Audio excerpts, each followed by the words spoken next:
అందరికీ నమస్కారం అండి. వేసవిలో ఈ జాగ్రత్తలు తీసుకోండి. వేసవిలో డీహైడ్రేషన్కు గురయ్యే అవకాశం అధికంగా ఉంటుంది. అందుకే రోజుకు కనీసం 10 నుంచి 15 గ్లాసుల నీరు తాగడం మంచిది.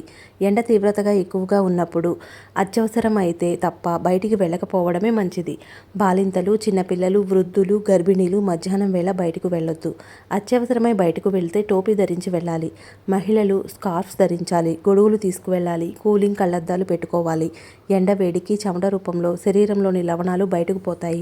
అందుకే బయటకు వెళ్ళిన మంచినీరు, మజ్జిగ, జ్యూస్, చెరుకు రసం, కొబ్బరి నీరు వంటివి తాగాలి.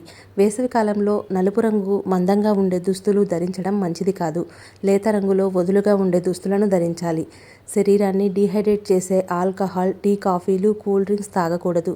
ఉప్పు, కారం, నూనె ఎక్కువగా ఉండే పదార్థాలు తీసుకోకూడదు. బయటకు వెళ్ళినప్పుడు ఎండ ఎక్కువగా ఉండి అసౌకర్యంగా అనిపిస్తే వెంటనే నీడ, చల్లని ప్రదేశంలో ఉండాలి.